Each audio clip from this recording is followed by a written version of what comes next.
Joyce laten bewegen. Langzaam laten bewegen.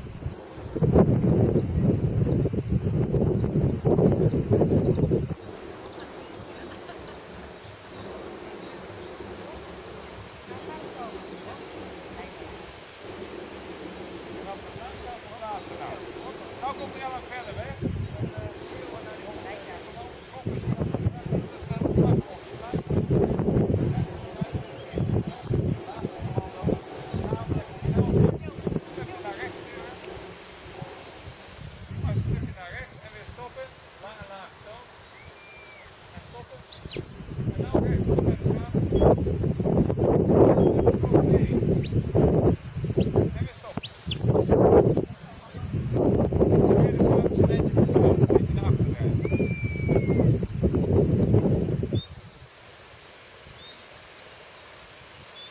Nou weer stoppen. Deze hond is zo erg goed mee. Het is echt een hele goede fiets. Hij wil alles wat hij wil doen. Ellen kan het doen op de afstand 2 meter slaan.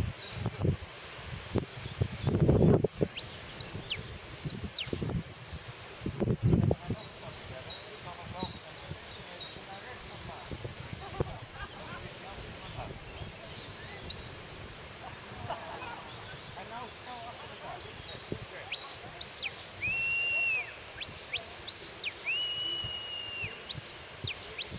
Stop maar eens.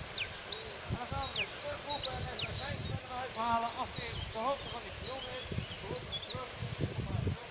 Kijk, die jongen luistert goed even. Dan komt er even. Kijk hoe die reageert. Ja. Volg maar terug.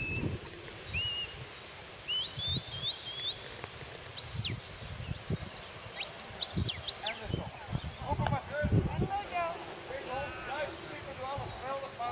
Nou de beloning zijn voor deze hond.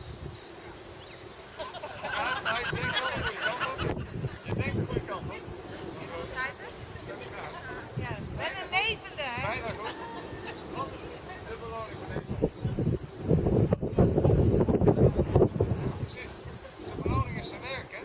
Wij krijgen nooit bezoek van vrije dagen, van de bewoners. Doe maar een portie werk erbij. De schapen staan inmiddels daarachter. We hebben een Ja, we moeten